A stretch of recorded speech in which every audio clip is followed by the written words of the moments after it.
Les algorithmes priorisent ce que proposent les réseaux sociaux en fonction de chaque utilisateur, au risque d'enfermer ce dernier dans une bulle d'information.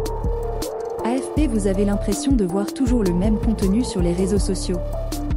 Normal, ils sont poussés par des algorithmes, des codes qui priorisent ce que proposent ces plateformes selon l'utilisateur, au risque d'enfermer ce dernier dans une bulle.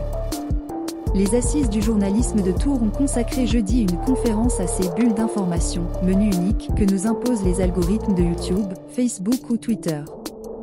Application basée sur des S, un enjeu majeur pour l'avenir, car les jeunes s'informent de plus en plus via les réseaux sociaux.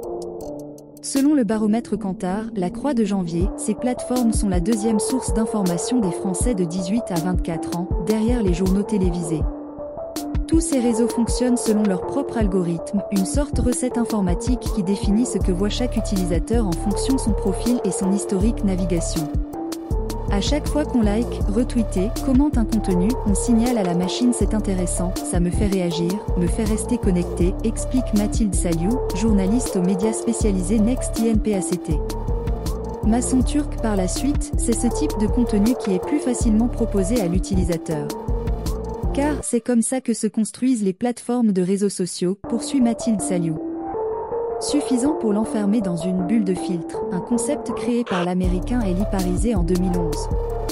L'existence réelle de ces bulles ne fait pas consensus, a tempéré Mathilde Saliou. Selon elle, c'est souvent un effet dont on peut se sortir en prenant l'initiative de voir d'autres contenus. En revanche, on s'inquiète de certains effets particuliers qui peuvent entraîner l'usager dans des spirales de radicalisation.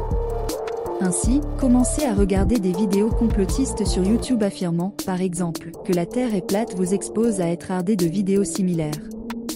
Sur un mode léger, Xavier Eutrope, journaliste à Revue Presse INA, a raconté qu'à d'une amie qui s'est retrouvée submergée par des vidéos de maçons turcs sur TikTok, sans en comprendre la raison. Raison d'inquiétude supplémentaire, contenu susceptible retenir l'utilisateur sur plateforme est souvent controversé et controversé. Il est souhaitable que le citoyen comprenne à quelle sauce il va être mangé sur les réseaux sociaux.